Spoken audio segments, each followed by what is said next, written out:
بسم الله الرحمن الرحيم الحمد لله رب العالمين اللهم صل على سيدنا محمد وعلى آله وصحبه أجمعين علماءنا الأفاضل وإخوتنا في الله മുതഅല്ലിം and students conference എന്നാണ് പറഞ്ഞത്. മദ്രസ and school എന്ന് പറയും പോലെയാണത്. മുതഅല്ലിം ദർസ്, മുതഅല്ലിം റിലീജിയസ് സ്റ്റഡീസ് നടത്തുന്ന സ്റ്റുഡൻസാണ് ഉദ്ദേശിച്ചത്. സ്റ്റുഡൻസ് എന്ന് പറഞ്ഞതുകൊണ്ട് ഉദ്ദേശിച്ചത് മറ്റ് കോളേജ് സ്റ്റുഡൻസുമാണെന്ന് മനസ്സിലാക്കാം. മലയാളം അറിയുന്നവരൊക്കെ കൈപൊക്കുക. Done good. മലയാളം എഴുതാൻ അറിയുന്നവർ കൈപൊക്കുക. മാഷാ അല്ലാഹ് ഗ്രേറ്റ്. കന്നഡ അറിയുന്നവരെല്ലാവരും കൈപൊക്കുക. ഡോൺ. ഇംഗ്ലീഷ് അറിയുന്നവർ കൈപൊക്കുക. മാഷാ അല്ലാഹ്. എല്ലാ ഭാഷയും അറിയാം. മൈക്കലത്ത് ബ്യാരി ഭാഷ അറിയാം, നക്കിണിക്കറിയാ, പിന്നെ ഇത് തുളു, എല്ലാ ഭാഷ ಗೊತ್ತುಂಡ. അൽഹംദുലില്ലാഹ്.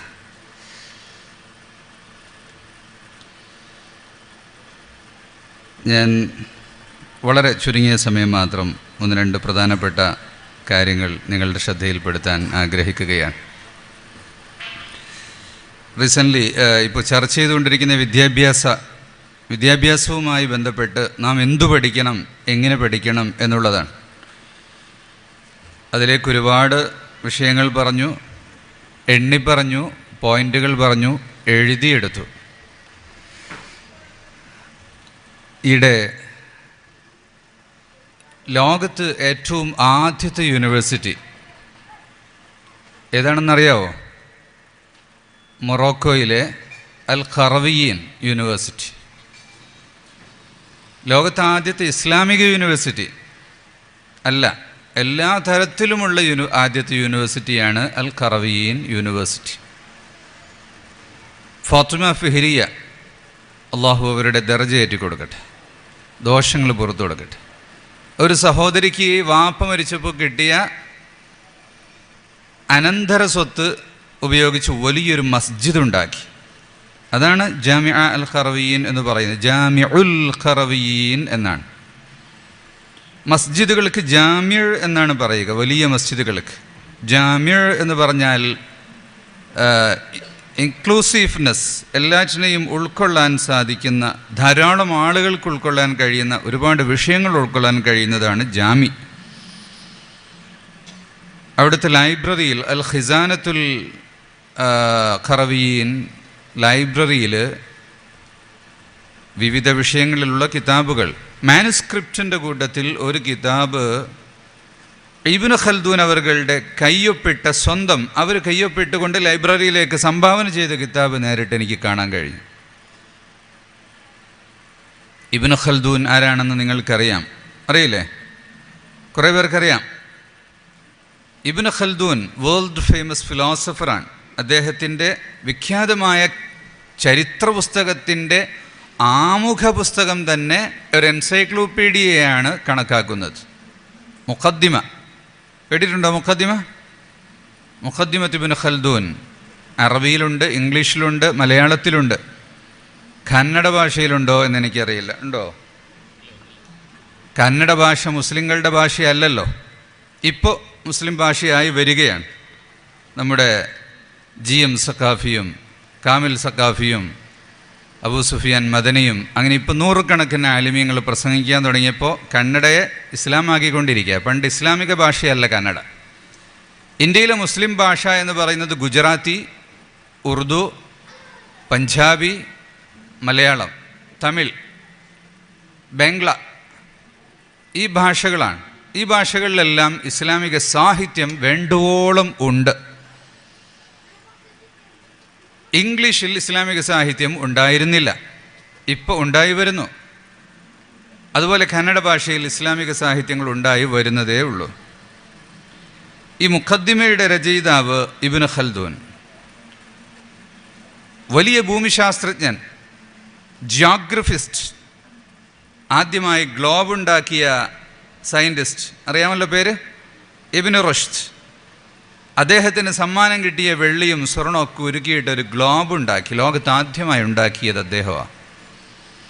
അതുപോലെ ഘടികാരം, വാച്ച് കണ്ടുപിടിച്ച അൽ ഇദ്രീസ്. അങ്ങനെ ഒരുപാട് സയൻറ്റിസ്റ്റുകൾ പഠിച്ചിട്ടുള്ള മസ്ജിദാണ്, പള്ളി ദർസാണ് അൽ ഖറവിയ്യീൻ. പള്ളി ദർസിൽ എങ്ങനെ ഈ സയൻസ് പഠിക്കൽ? ആ പള്ളിക്ക് ഒരുപാട് തൂണുകളുണ്ട്. ഒരു തൂണിൽ ഒരു ഉസ്താദ് ഇരിക്കും. അദ്ദേഹം എന്താണ് പഠിപ്പിക്കുന്നത്? അൽ ഫിസിയ, ഫിസിക്സ്. മറ്റൊരു തൂണിൽ ഒരു മാഷിരിപ്പുണ്ട്, അദ്ദേഹം പഠിപ്പിക്കുന്നത് അൽ കീമിയ, കെമിസ്ട്രി. വേറെ ഒരു ചുവരിൽ ഒരാളിരിക്കുന്നു, അദ്ദേഹം പഠിപ്പിക്കുന്നത് അൻ നബാതാത്ത്, ബോട്ടണി. വേറെ ഒരാൾ പഠിപ്പിക്കുന്നത് അൽ തഫ്സീർ, വേറെ ഒരാൾ അൽ ഹദീസ്, വേറൊരാൾ ഫിഖ്ഹ്. ഇങ്ങനെ പള്ളിയുടെ തൂണുകളാണ് ഓരോ ക്ലാസ് മുറികൾ. ആ തൂണുകളിൽ നിന്ന് പഠിച്ചു വന്ന സയൻറ്റിസ്റ്റുകൾ, പടിഞ്ഞാറൻ രാജ്യം യൂറോപ്പ് ശാസ്ത്രത്തിൽ മുന്നേറുന്ന നാടുകളാണെന്ന് പറയുമ്പോൾ യൂറോപ്പിന് ഈ വെളിച്ചം പകർന്നു കിട്ടിയത് മൊറോക്കോയിൽ നിന്നാണ്. മൊറോക്കോയിൽ നിന്ന് കടൽ കടന്നാൽ സ്പെയിനിലെത്തും. 14 കിലോമീറ്റർ തോണിയിൽ അല്ലെങ്കിൽ നീന്തി കടന്നാലും മതി. തമിഴ്നാട്ടിലെ പുലികൾ, തമിഴ് ഈലം പുലികൾ, തമിഴ് ടൈഗേഴ്സ്, അവർ ശ്രീലങ്കയിൽ നിന്ന് ഇങ്ങോട്ടൊക്കെ നീന്തി കടക്കാറുണ്ട്. പാക്ക് കടലിടുക്ക് അത്രയേ ഉള്ളൂ, 14 കിലോമീറ്റർ എന്ന് പറയുമ്പോൾ. ജിബ്രാൾട്ടർ കടലിടുക്ക് നീന്തി കടന്നുകൊണ്ടാണ്, ആ കടലിടുക്ക് കടന്നിട്ടാണ് യൂറോപ്പിലേക്ക് ഇസ്ലാം എത്തിയത്, ത്വാരിഖ് ഇബ്നു സിയാദ് റളിയല്ലാഹു അൻഹുവിൻ്റെ കാലത്ത്. അങ്ങനെയാണ് യൂറോപ്പിന് വെളിച്ചം കിട്ടിയത്. അൽ ഖറവിയ്യീൻ യൂണിവേഴ്സിറ്റി. അപ്പോൾ ജാമ്യ എന്നതാണ് പിന്നെ ജാമ്യ എന്നായി മാറിയത്. പള്ളിയിൽ നിന്ന് പുറത്തു കൊണ്ടുപോയി വേറൊരു ബിൽഡിംഗ് ഉണ്ടാക്കിയപ്പോൾ അതിന് ജാമ്യ എന്നായി. നമ്മുടെ പള്ളി ദർസ് അത് കോളേജ് ബിൽഡിങ്ങിലേക്ക് മാറ്റുമ്പോൾ നമ്മളതിനെന്ത് പറയും? കോളേജ് എന്ന് പറയും. അത്രയേ വ്യത്യാസമുള്ളൂ. ജാമിയത്തുൽ ഖറവിയ്യീൻ്റെ ചുറ്റുഭാഗത്തും തൊഴിൽശാലകളാണ്. കോപ്പറിൻ്റെയും സിൽവറിൻ്റെയും അയേണിൻ്റെയും കോട്ടൺ ടെക്സ്റ്റൈലുകളുടെയും കളറിങ് അങ്ങനെ തുടങ്ങിയിട്ടുള്ള ഡൈയിങ്, വിവിധ തരം ഇൻഡസ്ട്രികളാണ്. അവിടെ തൊഴിൽ ചെയ്യുന്ന മുഴുവൻ ആളുകളും വന്ന് ദിവസം 1 മണിക്കൂറെങ്കിലും പഠിക്കും. തൊഴിലധിഷ്ഠിത വിദ്യാഭ്യാസവും ഗവേഷണപരമായ വിദ്യാഭ്യാസവും എല്ലാം പഠിപ്പിച്ച് ഇന്ന് ലോകത്ത് കണ്ടുവരുന്ന വിഷയങ്ങൾക്ക് 1200 വർഷങ്ങൾക്ക് മുമ്പ് മാതൃക കാണിച്ചിട്ടുള്ള യൂണിവേഴ്സിറ്റിയാണ് അൽ ഖറവിയ്യീൻ. പിന്നെ ലോകത്ത് വന്ന യൂണിവേഴ്സിറ്റികൾ ഏതൊക്കെയാണ്? സൈത്തൂന ടുണീഷ്യയിൽ, ഖുർത്തുബ സ്പെയിനിൽ, ഇമാം ഖുർത്തുബിയുടെ നാട്, അൽ അസ്ഹർ ഈജിപ്തിൽ. അതിനൊക്കെ എത്രയോ വർഷങ്ങൾക്ക് ശേഷമാണ് യൂറോപ്യന്മാർ, ഇംഗ്ലീഷുകാർ യൂണിവേഴ്സിറ്റികൾ ആരംഭിക്കുന്നത്. ഈയിടെ ഞാൻ ആർട്ടിക്കിൾ വായിച്ചു. സെനത് കൊടുക്കുമ്പോൾ വലിയൊരു കോട്ടിടുന്നുണ്ട്. നമ്മുടെ ദർസുകളിലൊക്കെ ഉണ്ട്, ബിരുദം കൊടുക്കുമ്പോൾ ഒരു കോട്ടിടും. എന്നാൽ യൂണിവേഴ്സിറ്റികളിൽ ഒരു കോട്ടിടുന്നത് കാണാം. തലയിലൊരു ചട്ടിത്തൊപ്പിയോ ഉണ്ടാകും. ഇപ്പോൾ ഒരു തൊപ്പിയുടെ മുകളിൽ ഒരു പലക വെച്ചിട്ടുള്ള ഒരു സാധനമാണ് യൂണിവേഴ്സിറ്റിക്കാർ കൊടുക്കുന്നത്. ഇത് അൽ ഖറവിയ്യീൻ യൂണിവേഴ്സിറ്റി പോലുള്ള സ്ഥലങ്ങളിൽ അന്യമതക്കാരായ ആളുകൾ വന്ന് പഠിച്ചിരുന്നു. ആ മസ്ജിദിനോട് ചേർന്ന് പഠനം വികസിച്ചപ്പോൾ യഹൂദികളും ക്രിസ്ത്യാനികളൊക്കെ അവിടെ വന്ന് പഠിക്കാൻ തുടങ്ങി. അവർ പഠിച്ചു പോകുമ്പോൾ അവർക്കും സനത് കൊടുക്കുമ്പോൾ ഈ കോട്ടും ബാഗി ജലബിയ ജിൽബാബ് എന്നാണ് അതിനെപ്പറ്റി പറഞ്ഞത്, കോട്ടുകൾ ധരിക്കും. അപ്പോൾ നേരത്തെ കുബ്ബ വെച്ച തൊപ്പികളായിരുന്നു. മിസ്രികളുടെ ചുവന്ന കുബ്ബയും അതിനു ചുറ്റും വെള്ളക്കെട്ടും, ഷാമികളുടെ തലയെക്കെട്ട് വലിയ ഒരുപാട് ഞെറികൾ വെച്ച് ഇങ്ങനെ ചുറ്റി വരുന്ന ഷാം നാട്ടുകാരുടെ, സിറിയ, ജോർദാൻ പോലുള്ള അവിടുത്തെ ഇറാഖികളുടെ മറ്റൊരു തലയെക്കെട്ട്. അപ്പം ഈ പലക വന്നത് എവിടെ നിന്നാണ്? അതിനെക്കുറിച്ച് 2 അഭിപ്രായമാണ്. അത് പിന്നീട് പാസ്റ്റർമാർ ക്രിസ്ത്യൻ യൂണിവേഴ്സിറ്റികൾ വന്നപ്പോൾ അവിടെ ക്രിസ്ത്യൻ മുത്തഅല്ലിമുകൾ തന്നെയാണ് അവരുടെ യൂണിവേഴ്സിറ്റികളിൽ പഠിച്ചത്. നമ്മുടെ മുത്തഅല്ലിമുകൾ മസ്ജിദുകളിൽ ഉഖ്ലൈദിസും അഫ്ലാക്കും മൈബസിയും അതുപോലെ അതിൽ ആ ഫൽസഫയും ഹന്തസയും ഹിസാബും മാത്തമാറ്റിക്സും അൽജിബ്രയും ഒക്കെ പഠിക്കുന്നത് പോലെ ക്രിസ്ത്യാനികളുടെ യൂണിവേഴ്സിറ്റികളിൽ ക്രിസ്ത്യൻ മുത്തഅല്ലിമുകളാണ് പഠിച്ചിരുന്നത്. അപ്പോൾ അവരുടെ ഒരു വേഷമാണ് പിന്നെ യൂണിവേഴ്സിറ്റികളിലേക്ക് വന്നത് എന്ന് ചിലർ പറയുന്നു. എന്നാൽ ഒരഭിപ്രായം, അന്തലസിലെ ജനങ്ങൾ മുസ്ഹഫ് വെക്കാൻ വേണ്ടി തലയ്ക്കു മുകളിൽ, തലപ്പാവിന് മുകളിൽ ഒരു പലക വെക്കുമായിരുന്നു. ആ പലകൻ്റെ മുകളിലാണ് മുസ്ഹഫ് വെക്കുക. അതുകൊണ്ട് ആ മാതൃകയിലാണ് ഈ പലക സിസ്റ്റം വന്നത് എന്നും അഭിപ്രായപ്പെടുന്നു. ഏതായിരുന്നാലും ഈ ജാമിഉകളിൽ നിന്ന്, മസ്ജിദുകളിൽ നിന്ന് ജാമിഅയായി മാറിയതാണ് യൂണിവേഴ്സിറ്റി. പേരിടുന്നതിനെ പറ്റി വഫാ സാഹിബ് പറഞ്ഞുവല്ലോ.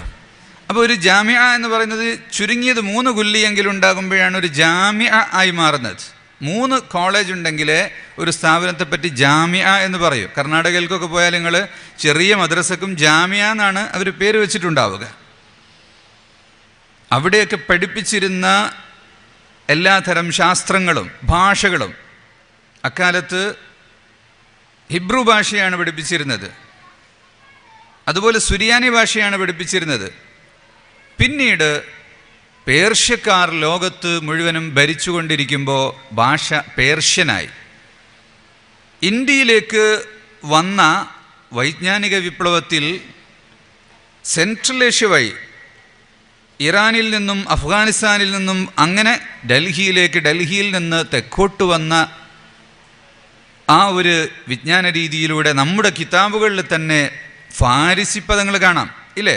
ഫാരിസി അറിയുന്നവർ കൈപ്പൊക്കുക. പറഞ്ഞ മാതിരി എല്ലാവർക്കും അറിയാം. ഫാരിസി അറിയാത്തവർ കൈപ്പൊക്കുക. ഫാരിസി എല്ലാവർക്കും അറിയാം. മീസാൻ ഓതിയിട്ടില്ലേ? ലമീർ ദറോ എല്ലാവരും ഓതിയില്ലേ? ഇപ്പോൾ ഫാരിസി എല്ലാവർക്കും അറിയാം. ഫാരിസി അറിയുന്നവർ കൈപ്പൊക്കുക. എല്ലാവർക്കും അറിയാം അല്ലേ? മീസാൻ ഓതിയിട്ടുണ്ട്.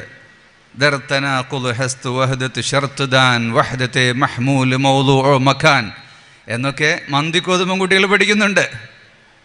റൂഹുൽ ബയാൻ മറിച്ചാൽ അതിൽ കാണാം അങ്ങനെയുള്ള വചനങ്ങൾ. അപ്പോൾ പേർഷ്യൻ ലാംഗ്വേജ് മുത്തഅല്ലിമുകളുടെ ദർസിൻ്റെ ലാംഗ്വേജ് ആയിരുന്നു ഒരു കാലത്ത്. അന്നത്തെ കുറേ സയൻസുകൾ പഠിപ്പിച്ചിരുന്നത് ആ ഭാഷയിലായിരുന്നു. ഇന്ന് ഇന്ത്യക്കാരെ പോലുള്ള ബ്രിട്ടീഷ് ആധിപത്യത്തിൽ കഴിഞ്ഞ കുറഞ്ഞ രാജ്യങ്ങൾ ഇംഗ്ലീഷാണ് സംസാരിക്കുന്നത്. അതുകൊണ്ട് മുത്തഅല്ലിമുകൾക്ക് ഇംഗ്ലീഷ് പഠിപ്പിക്കുന്നു. അപ്പോൾ ഫാരിസി ദർസ് മസ്ജിദിൽ വെച്ച് പഠിപ്പിക്കാമെങ്കിൽ ഇംഗ്ലീഷും മസ്ജിദിൽ വെച്ച് തന്നെ പഠിപ്പിക്കാം. ഖുലാസയും ഉഖ്ലൈദിസും തശ്രീഹുൽ അഫ്ലാക്കും ഫൽസഫയും മസ്ജിദിൽ വെച്ച് പഠിപ്പിക്കാമെങ്കിൽ പൊളിറ്റിക്കൽ സയൻസും എക്കണോമിക്സും സോഷ്യോളജിയും സൈക്കോളജിയും ഇന്ത്യൻ ഹിസ്റ്ററിയും വേൾഡ് ഹിസ്റ്ററിയും കൊമേഴ്സും ബിസിനസ് സ്റ്റഡീസും എല്ലാം മസ്ജിദിൽ വെച്ച് തന്നെ പഠിപ്പിക്കാം. അതാണ് നമ്മുടെ പഴയകാല ആലിമീങ്ങൾ പഠിപ്പിച്ചിട്ടുള്ളത്. മുത്തഅല്ലിമുകൾ എന്തായിരിക്കണം? ആധുനിക സൈക്കോളജിസ്റ്റുകൾ പഠിപ്പിക്കുന്ന തിയറികൾ. പക്ഷെ ആധുനിക സൈക്കോളജിസ്റ്റുകളെല്ലാം കോപ്പി അടിച്ചതാണ്. നേരത്തെ വഫാ സാഹിബ് പറഞ്ഞിട്ടുള്ള ഒരു ശാസ്ത്രജ്ഞനുണ്ട്, എറിക് ബേൺ എന്ന് പറഞ്ഞാൽ TA സൈക്കോളജി എന്ന് നാട് നീളെ പഠിപ്പിക്കപ്പെടുന്ന ഒരു സൈക്കോളജിയാണ്. എറിക് ബേൺ എന്ന് പറഞ്ഞാൽ സ്വയം തൂങ്ങിച്ചത്ത ആളാണ്, സൂയിസൈഡ് ചെയ്ത ശാസ്ത്രജ്ഞനാണ്. ലോകത്തറിയപ്പെട്ട സയൻറ്റിസ്റ്റുകൾ, ഈ സൈക്കോളജിസ്റ്റുകൾ മുഴുവനും സ്വന്തം ജീവിതത്തിൽ പരാജയപ്പെട്ടവരാണ്. ഡാനിയൽ കാർലൈൽ, ഫ്രോയിഡ് ഇവരെല്ലാം സ്വന്തം ഫാമിലി ലൈഫ് പൊളിഞ്ഞവർ, സൂയിസൈഡ് ചെയ്തവർ ആണ്. എന്ന് പറഞ്ഞാൽ അവർക്ക് അപ്ലൈ ചെയ്യാൻ സാധിക്കാത്തവരാണ്. എന്നാൽ ഇമാം ഗസാലി റളിയല്ലാഹു അൻഹു, ഇമാം റാസി റളിയല്ലാഹു അൻഹു, ഇങ്ങനെ ഇസ്ലാമിക സൈക്കോളജിസ്റ്റുകൾ അവർ മനഃശാസ്ത്രത്തിലൂടെ പഠിക്കുകയും പഠിപ്പിക്കുകയും ചെയ്ത് മരിക്കുന്ന സമയത്ത് ആത്മവിശ്വാസത്തോടെയും സന്തോഷത്തോടെയും കുളിച്ചൊരുങ്ങി റെഡിയായി കഫംപുട എടുത്തു വെച്ചിട്ട് അസ്രായിലിനെ സ്വീകരിച്ച ആളുകളാണ്. ഇത് എവിടെ നിന്നാണ് സ്റ്റുഡൻറ് സൈക്കോളജി നമുക്ക് പഠിക്കാനുള്ളത്? ഇത് മെഡിക്കൽ സ്റ്റുഡൻസും എഞ്ചിനീയറിംഗ് സ്റ്റുഡൻസും കോളേജിൽ പോകുന്നവരും മനസ്സിലാക്കണം. നിങ്ങളെല്ലാവരും വായിക്കേണ്ട പുസ്തകമാണ് തഅലീമുൽ മുത്തഅല്ലിം. പുസ്തകം എന്ന് പറഞ്ഞാൽ എല്ലാവർക്കും വായിക്കാമല്ലോ. അറബിയിൽ കിതാബ് എന്നാ പറയാ. തഅലീമുൽ മുത്തഅല്ലിം, സ്റ്റുഡൻസിന് വേണ്ട എല്ലാ ബിഹേവിയർ, എല്ലാ ഗുണങ്ങളും അതിൽ പറയുന്നുണ്ട്.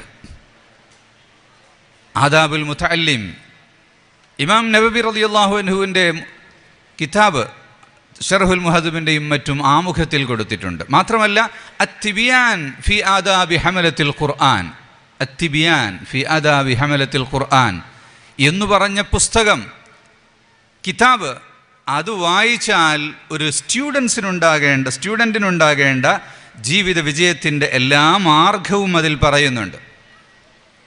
പുസ്തകം വായിക്കാൻ പറ്റിയ ഏറ്റവും നല്ല ഇടം ഏതാണ്? ഗാർഡനിൽ, അല്ലേ? ഉദ്യാനത്തിലിരുന്ന് വായിക്കാൻ കഴിയോ? ഇല്ല, കാറ്റ് കൊള്ളും, നല്ല സുഖമുണ്ടാകും. വൈകുന്നേരം വരെ ഇരുന്നാലും 10 പേജ് തീരൂല, കാരണം ആസ്വദിച്ചുകൊണ്ടേയിരിക്കും. ഇമാം നവവി റളിയല്ലാഹു അൻഹു വിശദീകരിക്കുന്നുണ്ട്, അടഞ്ഞ മുറിയിലാണ് വായിക്കേണ്ടത്, ആരും വരാത്ത, ശല്യമില്ലാത്ത സ്ഥലങ്ങളിൽ. ഇന്നിപ്പോൾ പുതിയ ലൈബ്രറികളൊക്കെ രൂപപ്പെടുത്തുമ്പോൾ ആ രീതിയിൽ ഐസൊലേറ്റഡ് കോർണറുകൾ വായിക്കാൻ വേണ്ടി പ്രത്യേകം തയ്യാർ ചെയ്യുകയാണ്. മുതഅല്ലിമിന് വേണ്ട ക്വാളിറ്റീസ് അതാണ്: ദക്കാഉൻ വഹിർസുൻ വസ്തിബാറുൻ വബുൽഗത്തുൻ വഇർഷാദു ഉസ്താദിൻ വതൂലു സമാനി. ബുദ്ധി വേണം. ബുദ്ധി എങ്ങനെ ഉണ്ടാവുക? ബുദ്ധി നാം വിചാരിച്ചാൽ ഉണ്ടാകുമോ? IQ പരിശോധിച്ചാൽ ഒരുവിധം ആളുകളുടെയൊക്കെ IQ നല്ല ഉഷാറായിരിക്കും. നമ്മുടെ നാട്ടിലെ കർഷകൻ്റെയും ഒരു സയൻറ്റിസ്റ്റിൻ്റെയും IQ പരിശോധിച്ചാൽ ചിലപ്പോൾ വലിയ വ്യത്യാസമൊന്നും ഉണ്ടാവില്ല. ബുദ്ധിയുണ്ട്. ബുദ്ധിയെ ട്യൂൺ ചെയ്യുകയാണ് വേണ്ടത്. ബുദ്ധിയെ ട്യൂൺ ചെയ്യാൻ ആവശ്യമായ ആത്മീയവും ഭൗതികവുമായ റെമഡിയൽസ്, സൊല്യൂഷനുകളുണ്ട്. ബുദ്ധിയെ കീപ്പ് ചെയ്യാൻ വേണ്ടി സലാഹുദ്ദീൻ എന്ന് പറയുന്ന കിതാബിൽ അതിൻ്റെ മരുന്നുകൾ പറയുന്നുണ്ട്. കൂടുതൽ കൊഴുപ്പുള്ള ഭക്ഷണങ്ങൾ കഴിക്കരുത്. മിൻ ഹൈസു ലം യദ്രി അന്ന സുമ്മ ഫിദ്ദസമി. കൊഴുപ്പ് അത് വിഷം ആണ്, പോയ്സണാണ്. അതുപോലെ കയ്പ് കൂടുതലെടുത്ത് കഴിക്കരുത്. ഭക്ഷണത്തിൻ്റെ കാര്യത്തിൽ ഒരു നിയന്ത്രണം വേണം. മറ്റൊന്ന്, ഭക്ഷണം കുറച്ച് കഴിക്കണം. കുറച്ച് കഴിക്കുമ്പോൾ ബുദ്ധിയും കൂടും, ആരോഗ്യവും കൂടും എന്നാണ് പറയുന്നത്. താജുൽ ഉലമാ റഫഅ അല്ലാഹു ദറജതഹ, താജുൽ ഉലമാ അനുസ്മരണ ഗ്രന്ഥം ഇപ്പോൾ എല്ലാവരും വായിക്കുന്നുണ്ട്, അല്ലേ? SYSൻ്റെ ബുക്ക് ടെസ്റ്റ് നടത്തുന്നുണ്ട്. മലയാളം അറിയുന്നവരൊക്കെ, ഞാൻ നേരത്തെ ചോദിച്ചത്, മലയാളം എഴുതാനും വായിക്കാനും എല്ലാവരും പഠിക്കണം. കാരണം ഈ നാട്ടിൽ ഇപ്പം മലയാളം പറഞ്ഞാൽ ആളുകൾക്ക് മനസ്സിലാകുന്നുണ്ട്. അത് നഷ്ടപ്പെട്ടാൽ നമുക്ക് ഇൽമിൻ്റെ വലിയൊരു ലോകം നഷ്ടപ്പെടും. കേരളീയർക്ക് വിജ്ഞാനത്തിൻ്റെ വലിയ ഒരു വാതായനം, വലിയൊരു ബഹറായിരുന്നു അറബി മലയാളം. ഇന്നും മദ്രസകളിൽ അത് പഠിപ്പിക്കുന്നുണ്ട്. അതെങ്ങാനും നഷ്ടപ്പെട്ടാൽ 10,000-ലേറെ കിതാബുകളാണ് വിജ്ഞാനത്തിൻ്റെ ലോകത്ത് നിന്ന് നമുക്ക് നഷ്ടപ്പെടുന്നത്. അറബി മലയാളം, അതുപോലെ ഇപ്പോൾ മലയാളം, നമുക്കറിയുന്നൊരു ഭാഷയും നമ്മൾ ഒഴിവാക്കി കളയരുത്, അത് നിലനിർത്തണം. അപ്പോൾ താജുൽ ഉലമ അനുസ്മരണം ഇപ്പോൾ നാട്ടിൽ ഒരു ടെസ്റ്റ് നടത്തുന്നത് കൊണ്ട് എല്ലാ ആബാലവൃദ്ധം ജനങ്ങളും വായിക്കുകയാണ്. എന്നാൽ നൂറുൽ ഉലമയുടെ കൃതിയുണ്ട്, അനുസ്മരണ കൃതി. അത് വായിച്ചാൽ നിങ്ങൾക്കറിയാം അവരുടെ ജീവിതത്തിൻ്റെ 2 പ്രധാനപ്പെട്ട ക്വാളിറ്റി ആയിരുന്നു. ഒന്ന്, കുറഞ്ഞ ഉറക്കം, കുറഞ്ഞ ഭക്ഷണം. ഉറക്കം കുറഞ്ഞാൽ ബുദ്ധി വർദ്ധിക്കും, ഭക്ഷണം കുറഞ്ഞാലും ബുദ്ധി വർദ്ധിക്കും. 2 നേരമേ ഭക്ഷണം, യഥാർത്ഥത്തിൽ ചൂടുകാലത്ത് പ്രത്യേകിച്ചും 2 നേരമേ ഭക്ഷണം കഴിക്കേണ്ടതുള്ളൂ. ചിലർ വിചാരിക്കും ഇതൊക്കെ കിതാബ് പറയുന്നുണ്ടെങ്കിലും അത് മാത്രം നടക്കൂല. നടക്കണമെങ്കിൽ ഒരാൾക്കൊരു കാര്യം ചെയ്യണമെന്ന് വെച്ചാൽ എന്ത് വേണം? 4 കാര്യങ്ങൾ, അല്ലേ? എന്തൊക്കെ? അസ്മു വേണം, തീരുമാനിക്കണം. 2ാമത് ചെയ്യാൻ തുടങ്ങണം. 3ാമത് അത് കണ്ടിന്യൂ ചെയ്യണം. 4ാമത്തേത് തുടർന്നുകൊണ്ടേയിരിക്കണം. കണ്ടിന്യൂ ചെയ്യുന്ന 40 ദിവസം. ഇപ്പം ചൂട് തുടങ്ങി. ഇവിടെ ഫെബ്രുവരി 15 മുതൽ മഴക്കാലമാകുന്നത് വരെ 2 നേരം ഭക്ഷണം. കൊഴുപ്പുള്ളതൊക്കെ പ്രത്യേകിച്ച് ഒഴിവാക്കുക. പ്രത്യേകിച്ച് കിണറുകളിലൊന്നും വെള്ളം ഉണ്ടാവില്ല. അപ്പോൾ ഇറച്ചി മീനൊക്കെ ഒഴിവാക്കിയാൽ പാത്രം കഴുകാൻ കുറച്ച് വെള്ളം മതി, കൈ കഴുകാൻ കുറച്ച് വെള്ളം മതി, ചിലവ് ചുരുക്കാൻ കഴിയും. കുളിക്കാനും കുറച്ച് വെള്ളം മതിയാകും. കാരണം ഇറച്ചി മീനും കൂട്ടുന്ന ആൾ വിയർപ്പ് കൂടുതൽ വാസനിക്കും, അപ്പോൾ വെള്ളം കൂടുതൽ വേണ്ടി വരും. അപ്പോൾ ബുദ്ധി വർദ്ധിക്കാൻ ഭക്ഷണത്തെ നിയന്ത്രിക്കണം. അതുപോലെ ബുദ്ധി കൂടാൻ പറ്റിയ പലതരം ഔഷധങ്ങളുണ്ട്, അതൊക്കെ ചോദിച്ച് പഠിച്ചോളാം. അത്തരം മരുന്നുകൾ, ഭക്ഷണത്തിലെ ക്രമീകരണങ്ങളിലൂടെ ബുദ്ധി വർദ്ധിപ്പിക്കാൻ കഴിയും.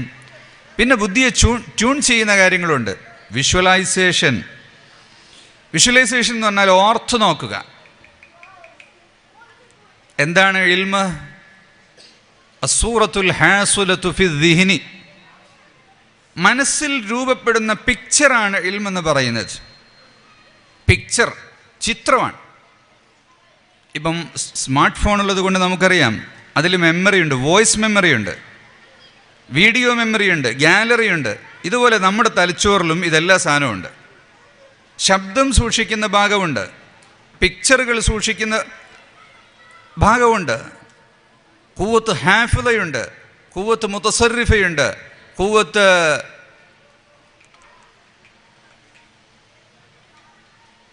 ഖയാലുണ്ട്.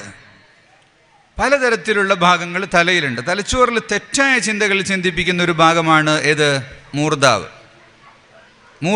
മൂർധാവിലാണ് ബാഡ് തോട്ട്സ്, തെറ്റായ തീരുമാനങ്ങൾ വരുന്നത് മൂർധാവിൽ നിന്നാണ്. സൂറത്ത് ഇഖ്റ ബിസ്മി റബ്ബിക്കല്ലദീ ഖലഖ് ഖലഖൽ ഇൻസാന മിൻ അലഖ്. സൂറത്ത് ഇഖ്റയിൽ അല്ലാഹു തആല പഠിപ്പിച്ചു. എന്താ പഠിപ്പിച്ചത്? ലഇൻ ലം യൻതഹി ലനസ്ഫഅൻ ബിന്നാസിയ നാസിയത്തിൻ കാദിബത്തിൻ ഖാതിഅ. അബൂജഹലിനോട് പറഞ്ഞതാ, നിന്റെ മൂർധാവ് ഞാൻ പിടിക്കും, ഈ പനി അവസാനിപ്പിക്കുന്നില്ല എങ്കിൽ. എന്താ മൂർധാവിൻ്റെ പ്രത്യേകത? കാദിബത്തിൻ ഖാതിഅ, തെറ്റായ തീരുമാനങ്ങൾ ഉണ്ടാക്കുന്നത് ഈ മൂർധാവാണ്. അപ്പോൾ ഈ മൂർധാവിൽ അടഞ്ഞുകൂടുന്ന നെഗറ്റീവ് എനർജികളെ, നമ്മുടെ ശരീരത്തിൽ കയറുന്ന അൾട്രാ വയലറ്റ് എനർജികളെ ഡിസ്ചാർജ് ചെയ്യാൻ ഏറ്റവും നല്ല മാർഗം സുജൂദ് ചെയ്യലാണ് എന്ന് ആധുനിക ഹെൽത്ത് സയൻസ് പറയുന്നു. സുജൂദിനെ പോലെയുള്ളൊരു പൊസിഷൻ. ഇവിടെ യോഗയുണ്ട്, മറ്റു പലതരം എക്സർസൈസുകളുണ്ട്, കറാറ്റയുണ്ട്, കളരിയുണ്ട്, പലതുമുണ്ട്. നെറ്റി തലത്ത് വെച്ച് ചെയ്യുന്ന ഒരു എക്സർസൈസ്, ഒരു ധ്യാനമുറ ലോകത്ത് ഒരു മതത്തിലുമില്ല, ഒരു ജാതിയിലുമില്ല. നെറ്റി യഥാർത്ഥത്തിൽ അതിൻ്റെ എന്താ പറയുക, നമ്മൾ ഫോണൊക്കെ റീസ്റ്റാർട്ട് ചെയ്യും, റീസ്റ്റാർട്ട് ബട്ടനാണ്. അവിടെ റീസ്റ്റാർട്ട് ചെയ്യുകയാണ്. നിസ്കാരം കഴിയുന്നതോടുകൂടി ബുദ്ധി വീണ്ടും അതിനെ ഒന്ന് ക്രമപ്പെടുത്തും. തലച്ചോറിലേക്ക് പലതും കയറി ചെല്ലുമ്പോൾ കമ്പ്യൂട്ടറിൻ്റെ സി ഡ്രൈവിൽ തന്നെ ഒരുപാട് ഫയലുകൾ നമ്മൾ വെച്ചാൽ അത് ഹാങ് ആകും. അപ്പോൾ അതിനെ ഡ്രൈവുകൾ മാറ്റി കൃത്യമായി ഫയൽ ചെയ്യണം. ഇതുപോലെ തലയിലേക്ക് ഇപ്പം തന്നെ അങ്ങനെ ആവുന്നുണ്ട്. അതുകൊണ്ട് ഞാൻ സ്റ്റോപ്പ് ചെയ്യാം. രാവിലെ മുതൽ കുറേ കേട്ടുകൊണ്ടിരിക്കുക അല്ലേ? അപ്പോൾ അതൊന്ന് ക്രമപ്പെടുത്തണമെങ്കിൽ ഒരു ബ്രേക്ക് വേണം.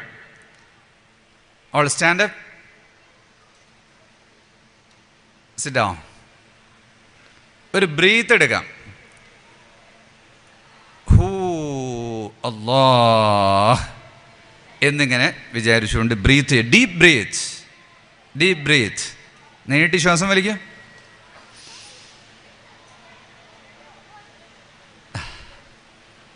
അതൊരു ബ്രേക്കാണ്. ഈ തലച്ചോറിന് വരുന്ന ക്ഷീണത്തെ ക്രമീകരിക്കാനുള്ളൊരു ബ്രേക്കപ്പാണ് വുളൂ ചെയ്യുക. വുളൂ ചെയ്യുമ്പോൾ മുഖം കഴുകും, വായ കഴുകും, മൂക്കിൽ വെള്ളം കയറ്റി ചീറ്റും, കാല് കഴുകും, പുറത്ത് കാണുന്ന അഴുക്ക് വരുന്ന ഭാഗങ്ങളൊക്കെ കഴുകി വൃത്തിയാക്കും. അപ്പോൾ അതൊന്ന് തണുക്കും. പിന്നെ വുളൂ ചെയ്താൽ ഉടനെ എന്ത് ചെയ്യണം? ബിലാൽ റളിയല്ലാഹു അൻഹുവിനെ സ്വർഗത്തിൽ കാണാൻ കാരണം എന്തായിരുന്നു? എനിക്ക് പ്രത്യേക ഇബാദത്തുകളൊന്നും അങ്ങനെയില്ല. നബി തങ്ങൾ ചോദിച്ചാൽ എന്താ ബിലാൽ നിന്നെ അവിടെ കാണാൻ കാരണം? റളിയല്ലാഹു അൻഹു, വുളൂ ചെയ്യുമ്പോഴൊക്കെ ഞാൻ 2 റക്അത്ത് നിസ്കരിക്കും എന്ന് ബിലാൽ റളിയല്ലാഹു അൻഹു പറഞ്ഞു. അപ്പോൾ ആ നിസ്കാരവും കൂടെ കഴിയുന്നതോടുകൂടി കമ്പ്യൂട്ടറിൽ ഇരുന്ന് കണക്ക് കൂട്ടി പ്രോഗ്രാം ചെയ്ത് തലപുണ്ണാക്കിയവന് ഒരു ഡിസ്ചാർജിങ്ങിലൂടെ നല്ല എനർജി തിരിച്ചു വരും. അതുകൊണ്ട് നമുക്ക് വർക്കുകൾ കൂടുതലുണ്ടെങ്കിൽ എന്തായാലും അസ്റാവാം 3:15 വരെ ഉണ്ടല്ലോ, അപ്പം 3 മണിക്ക് നിസ്കരിക്കാം എന്ന് കരുതി കണ്ടിന്യൂ ആയി ഇരിക്കരുത്. അങ്ങനെ ഇരുന്നാൽ ഒന്ന് ഊരവേദന വരും, 1 മണിക്കൂർ കൂടുമ്പോൾ ഒന്ന് എഴുന്നേൽക്കണം. മറ്റൊന്ന് ബുദ്ധിക്ക് ലോഡ് ഓവറാകും. അപ്പം മനസ്സിലാകാൻ പ്രയാസമാകും. അപ്പോൾ അതിന് റിഫ്രഷ് കൊടുക്കണം. അല്ലാഹു തആല അതാണ് സമയങ്ങൾ വളരെ കൃത്യമാക്കിക്കൊണ്ട് ഇന്ന സ്വലാത്ത കാനത അലൽ മുഅ്മിനീന കിതാബൻ മൗഖൂത, ടൈം ബൗണ്ട് ഇബാദത്താക്കിയിട്ട് നിസ്കാരത്തെ വെച്ചിട്ടുള്ളത്. അതുപോലെയുള്ള വേറെ ഒരുപാട് മാർഗങ്ങളുണ്ട്. ഇവിടെ ഈ ചരൽ മണ്ണ് ഈ സ്ഥാപനത്തിൻ്റെ മുന്നിൽ ഇനി കുറച്ച് പൈസ, സമ്മേളനത്തിന് നല്ല പൈസ കിട്ടിയാൽ മിക്കവാറും ഒന്നായിട്ട് ഇൻ്റർലോക്ക് ചെയ്യും, നല്ല മരങ്ങൾ വെക്കും, പുല്ല് വയ്ക്കും. എന്നാലും കുറേ ഭാഗം അതൊന്നും വെക്കാതെ ഇടണം. ആ ചരൽ മണ്ണിലൂടെ ഒരു 10 മിനിറ്റ് ചെരുപ്പ് ചവിട്ടാതെ നടക്കണം. നബി സല്ലല്ലാഹു അലൈഹി വസല്ലമ തങ്ങൾ അങ്ങനെ നടക്കുമായിരുന്നു. പ്രത്യേകിച്ച് രോഗികളെ സന്ദർശിക്കാൻ പോകുമ്പോൾ നബി തങ്ങൾ ചെരുപ്പ് ചവിട്ടാതെയാണ് പോവുക. അത് കാരണം പറയുന്നതിന് കൂടുതൽ കൂലി കിട്ടാൻ വേണ്ടിയാണെന്നാണ്. അത് ശരിയാണ്. അതോടൊപ്പം തന്നെ രോഗികളെടുത്ത് പോകുമ്പോൾ എന്തായാലും ഒരു ബാക്ടീരിയൽ ഇൻഫെക്ഷൻ ഉണ്ടാകും, രോഗികളുടെ അണുബാധ ഇങ്ങോട്ടുണ്ടാകും. അപ്പോൾ ആ മണ്ണിലൂടെ നടന്നു വന്നാൽ ആ ടോക്സിക് ഭൂമിയിലേക്ക് ഡിസ്ചാർജ് ചെയ്തു പോവുകയും ശരീരം ശുദ്ധിയാവുകയും ചെയ്യും. മണ്ണ് തൊടണം. നമ്മളെപ്പോഴാണ് മണ്ണ് തൊടുന്നത്? മരിച്ചിട്ട് കവറിൽ കൊണ്ടുപോയി വെച്ചാൽ ഒരു മണ്ണ് ഉരുട്ടിയിട്ട് മുഖത്ത് വയ്ക്കും, അപ്പോഴേ തൊടുള്ളൂ. അല്ലെങ്കിൽ നമ്മുടെ ചെരുപ്പിൽ തന്നെയാണ്. പിന്നെ ബസ്സിലും കാറിലും ലോറിയിലും ടൈൽസിലും മാർബിളിലും അങ്ങനെ തന്നെയാണ്, മണ്ണ് തൊടുന്നില്ല. സുജൂദിനെ പറ്റി തന്നെ പറയുന്നു, വകാന അക്സറു സ്വഹാബതി ലാ യസ്ജുദൂന ഇല്ലാ അലൽ അർദ്. മോസ്റ്റ് ഓഫ് ദ സ്വഹാബ were bowing on the earth itself. അവർ തറയിൽ തന്നെയായിരുന്നു സുജൂദ് ചെയ്യുക. ഉമർ ഇബ്നു അബ്ദുൽ അസീസ് റളിയല്ലാഹു അൻഹു അവരെ പറ്റി കാണാം. അതുപോലെ പിൽക്കാലക്കാരെ പലരെ പറ്റിയും കാണാം, അവർ തറയിൽ തന്നെയാണ് സുജൂദ് ചെയ്യുക. അപ്പം മണ്ണിൽ തന്നെ.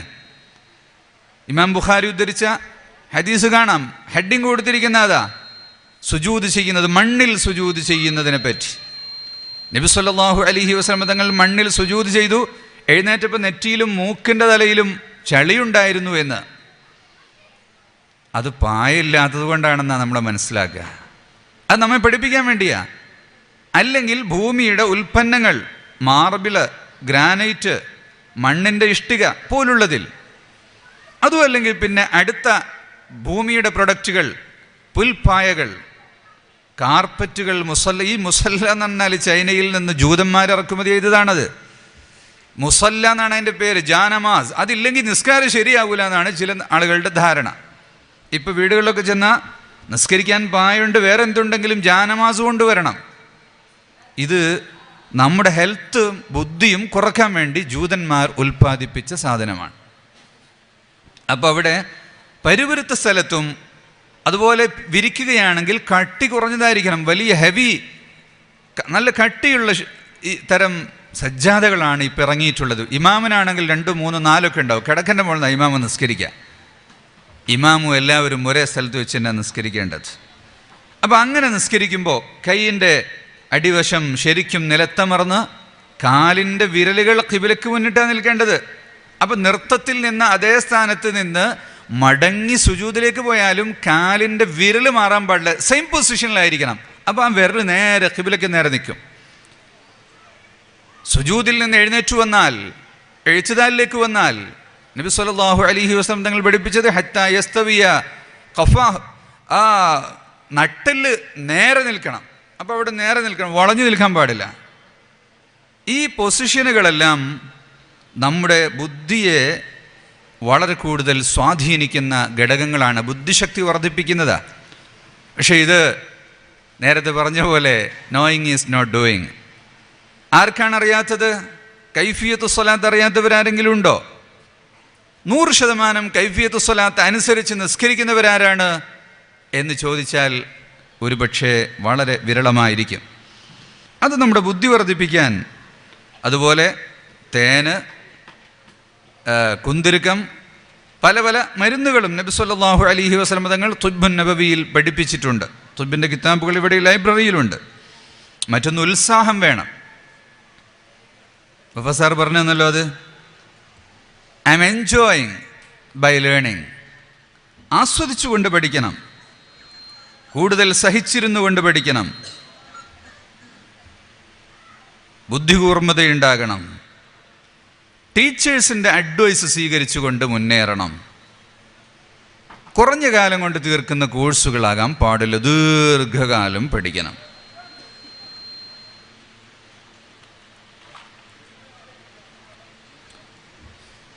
അങ്ങനെ പഠിക്കുമ്പോഴാണ് ഗിഫ്റ്റഡ് നോളജ് കിട്ടുന്നത്. വആതൈനാഹു മില്ലദുന്ന ഇൽമ എന്ന് സൂറത്തുൽ കഹ്ഫിൽ കണ്ടില്ലേ? എന്താണ് മില്ലദുന്ന എന്ന് പറഞ്ഞാൽ? നമുക്കെല്ലാം ഇൽമ കിട്ടുന്നത് അല്ലാഹു തആല നൽകിയിട്ട് തന്നെയാണ്. അല്ലാഹു നമുക്ക് ഇൽമ വർദ്ധിപ്പിച്ചു തരട്ടെ. ഗിഫ്റ്റഡ് നോളജ് എന്ന് പറഞ്ഞാൽ ലദുന്നിയായ ഇൽമ. അത് രണ്ട് കാര്യം പഠിക്കുമ്പോൾ ആ രണ്ടും എടുത്തൊരു പ്രയോഗം നടത്തിയാൽ മൂന്നാമത്തെ ഒരു ഇൽമ കിട്ടും. ഹൈഡ്രജനും ഓക്സിജനും പഠിച്ചാൽ രണ്ടും കൂടെ മിക്സ് ചെയ്ത് നോക്കിയാൽ വാട്ടർ കിട്ടും.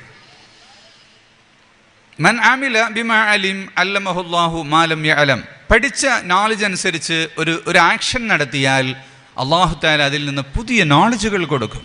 അമൽ ചെയ്യുമ്പോൾ അല്ലാഹു തആല തലയിലേക്ക് നേരെ ഇറക്കി കൊടുക്കും. അതാണ് ലദുന്നിയായ ഇൽം.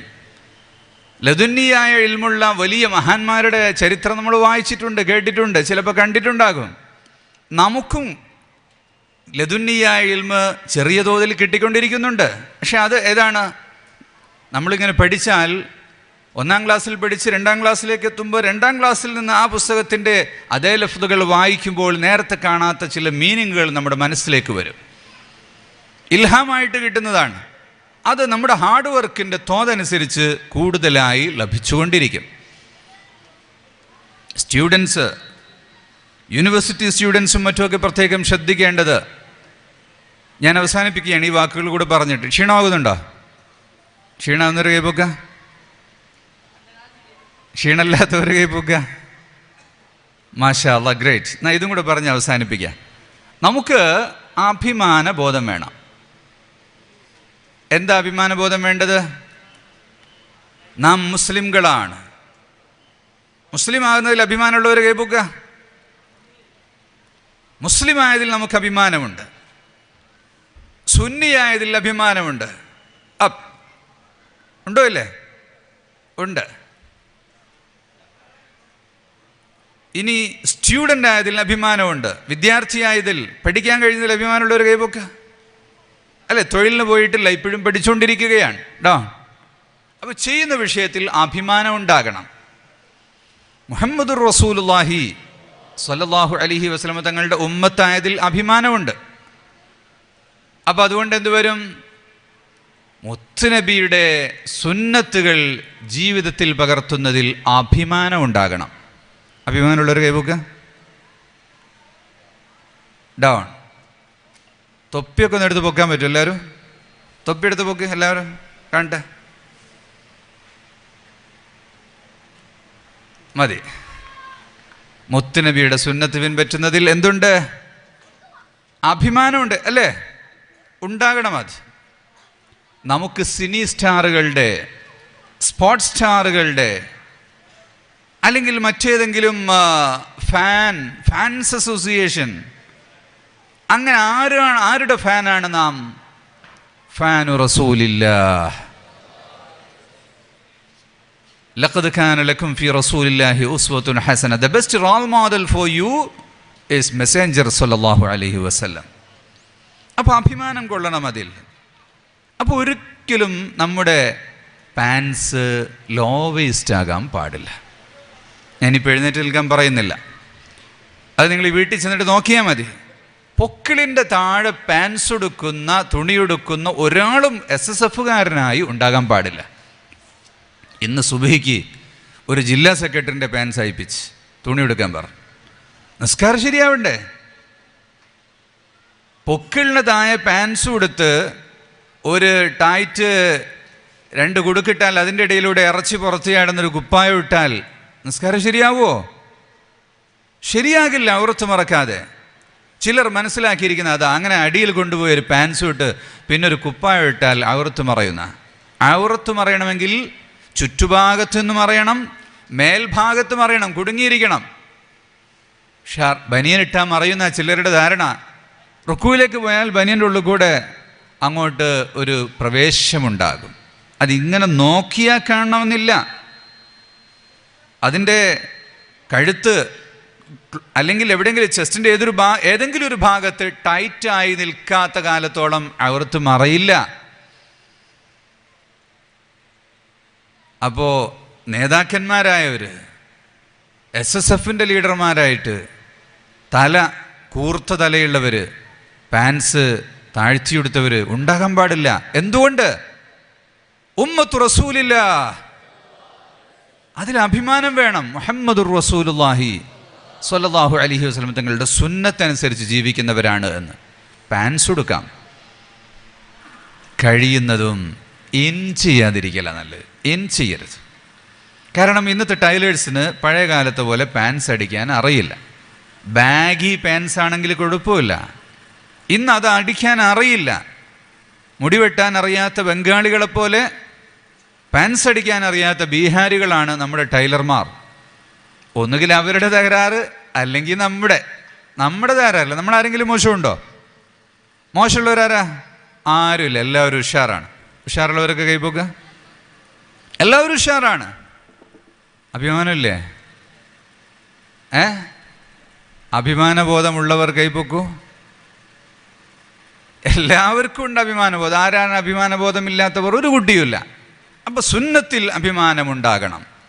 അതുകൊണ്ട് അങ്ങനെ ഏതെങ്കിലും പാൻസ് ഉണ്ടെങ്കിൽ നമ്മെക്കാൾ പ്രായം കുറഞ്ഞ വലിപ്പം കുറഞ്ഞ ആളുകൾക്ക് ഇന്ന് തന്നെ ദാനം ചെയ്യുക. ഇന്ന് വൈകുന്നേരം വീട്ടിൽ പോയിട്ട് അതൊക്കെ സ്വതക്ക ചെയ്യുക. ഇക്കാക്കയുടെ അല്ലെങ്കിൽ മൂത്താപ്പൻ്റെ പാൻസ് വാങ്ങിയിട്ട് ഇൻ ചെയ്യുന്നത് ഒഴിവാക്കുക. വസ്ത്രം തൂക്കിയിടണം, മടക്കി ചുരുട്ടി വെക്കുകയല്ല വേണ്ടത്.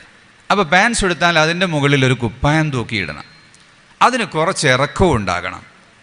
മംഗലാപുരത്തുകാരുടെ ഡ്രസ്സ് നല്ല ഡ്രസ്സാണ് അല്ലേ?